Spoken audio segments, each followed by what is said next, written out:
नमस्कार, आप देख रहे हैं लीडिंग भारत और मैं हूं आपके साथ आशा तिवारी। आज का विषय जो है वो बेहद अहम है क्योंकि यहाँ पर चर्चा है उत्तर प्रदेश की राजनीति की, उत्तर प्रदेश में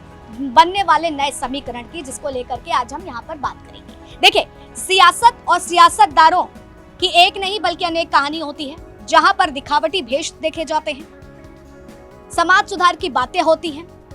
लेकिन फिर भी इसमें जात पात धर्म की कहानी गढ़ी जाती है। विकसित और अपराध मुक्त की चाह रख करके आवाम को मोहरा भी बनाया जाता है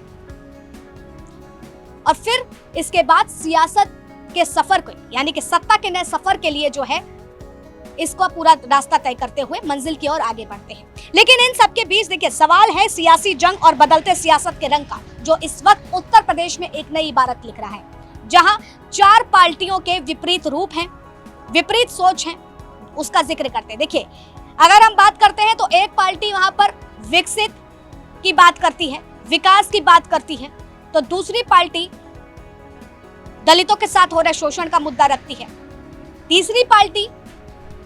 जिसका मैं जिक्र कर रही हूं, सपा का, तो वो वहां पर पीडीए का बात करती है, पीडीए का मुद्दा लेकर के चलती है। तो वहीं कांग्रेस पार्टी जो है वो जाति जनगणना को आधार बना करके वहां पर इस वक्त राजनीति कर रही है। तो देखिए,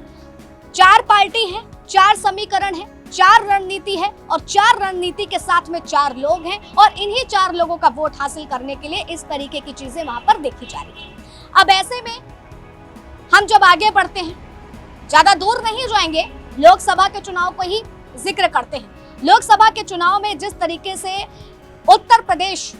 एक वो राज्य माना गया जहां से भाजपा को काफी ज्यादा उम्मीदें थी, काफी ज्यादा वो विश्वास था कि यहां से वो बहुत अच्छी और बेहतरीन सीटों को हासिल करेगा, लेकिन ऐसा नहीं हुआ। तस्वीरें बदली और तस्वीरें इस कदर बदली कि भाजपा का ओवर कॉन्फिडेंट उसको ले डूबा।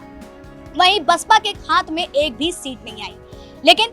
समाजवादी पार्टी और कांग्रेस दोनों ने गठबंधन करके जो वहां पर एक मजबूती को साधा, उस मजबूती के आधार पर एक नई वहां पर रूपरेखा गढ़ी। और देखिए, उस प्रथा को भी बदलने का प्रयास किया गया है जो लगातार कही जाती थी, जो उत्तर प्रदेश में ज्यादा सीटें लेकर के आता है वो दिल्ली में सत्ता की कुर्सी को हासिल करता है, लेकिन इस बार ऐसा नहीं हुआ। इस बार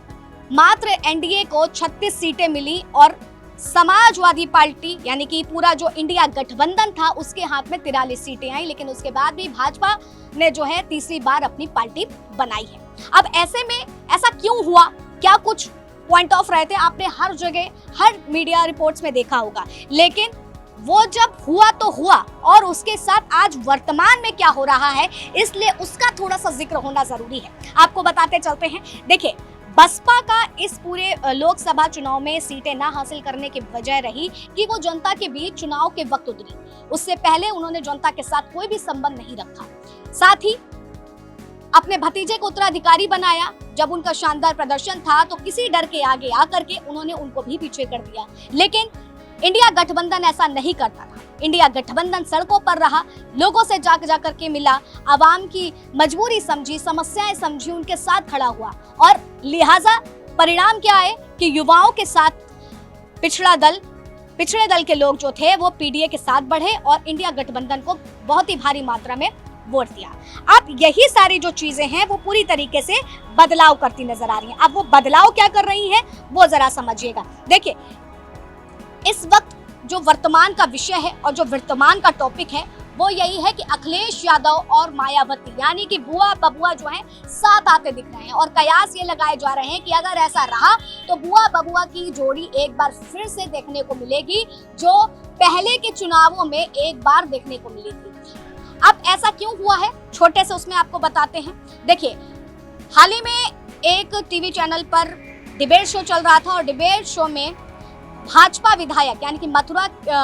की सीट से एक विधायक थे राजेश चौधरी, जिन्होंने बहुत ही बड़ा बयान दिया और उन्होंने कहा है कि पूर्व मुख्यमंत्री रह चुकी मायावती और इनकी पार्टी पूरी तरीके से भ्रष्टाचारी है और हमने बहुत बड़ी गलती करी है इनको चुनाव में जिता करके, इनको मुख्यमंत्री बना करके हमने बहुत बड़ी गलती करी थी। एंकर द्वारा कहा गया कि आप अपनी बातों को वापस ले लीजिए, लेकिन उन्होंने ऐसा कुछ नहीं कहा और अब इसी मुद्दे को लेकर के अखिलेश यादव ने उस डिबेट को ट्वीट किया। अगर आप देख पा रहे हो तो मेरी बगल की स्क्रीन में आपको दिख रहा होगा कि अखिलेश यादव ने क्या ट्वीट किया है, और वो भी मैं आपको पूरी तरीके से पढ़ करके बताती हूँ। देखिए, अखिलेश यादव ने साफ तौर पर लिखा है यहाँ पर, उत्तर प्रदेश के एक भाजपा विधायक द्वारा उत्तर प्रदेश की एक भूतपूर्व महिला मुख्यमंत्री जी के प्रति कहे गए अभद्र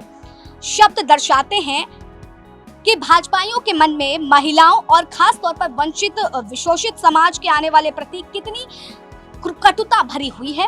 राजनीतिक मतभेद अपनी जगह होते हैं, लेकिन एक महिला के रूप में उनका मान सम्मान खंडित करना किसी का अधिकार नहीं है।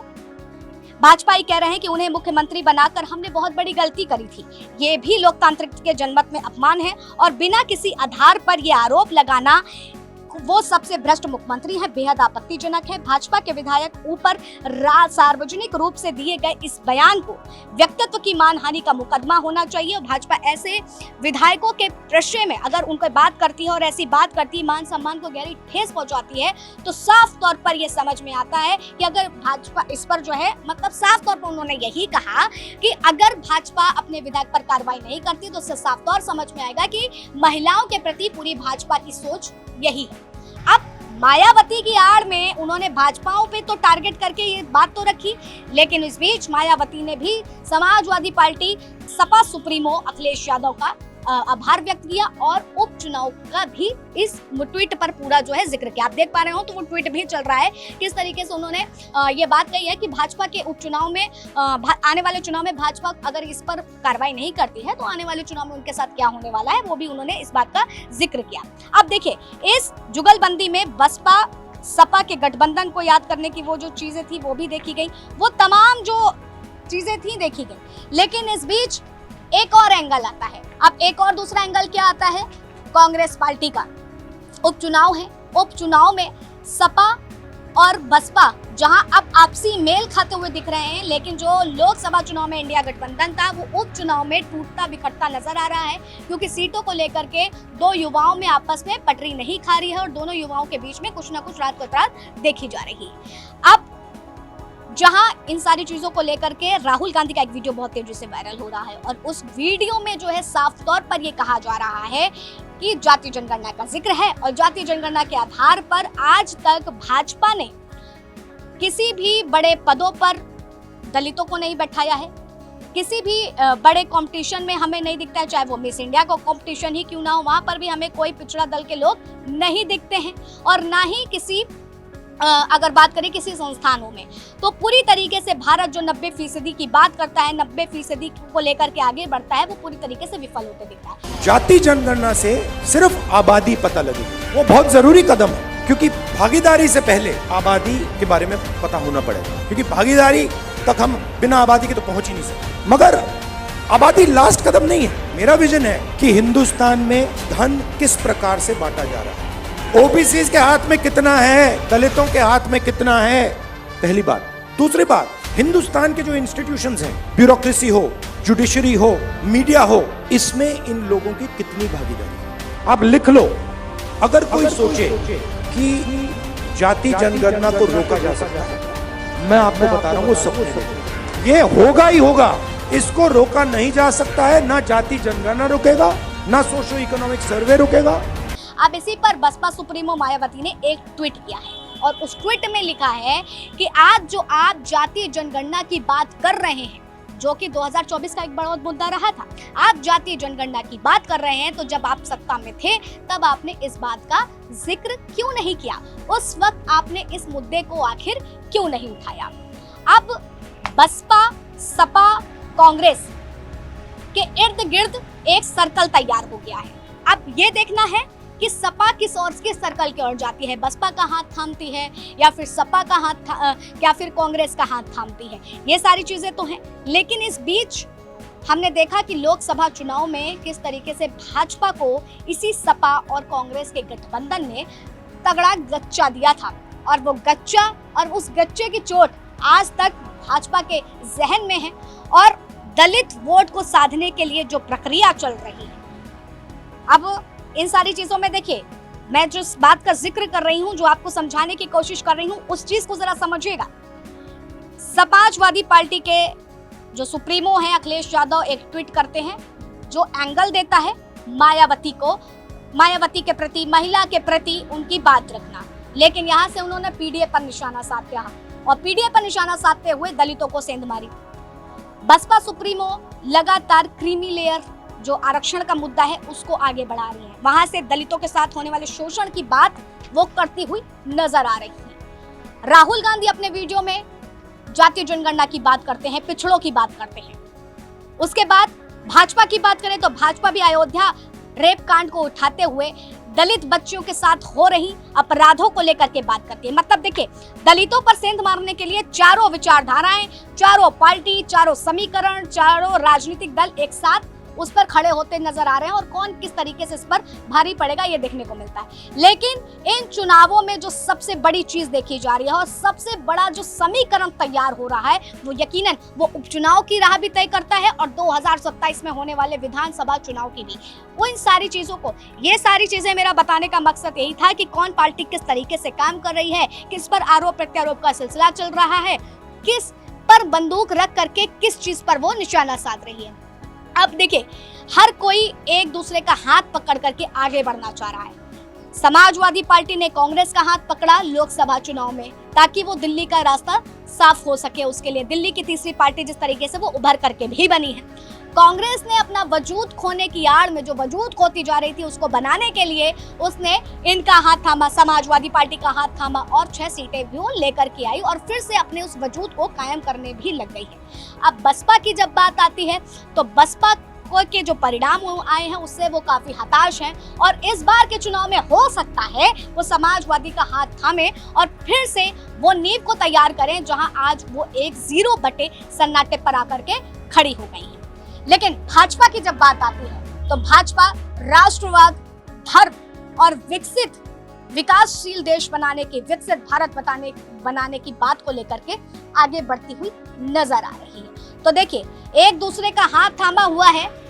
और उस पर आगे बढ़ रहे हैं, लेकिन ये तय तो जनता ही करेगी कि किसको किस तरीके से और कैसे आगे बढ़ाना है। लेकिन राजनीतिक पार्टी किस तरीके से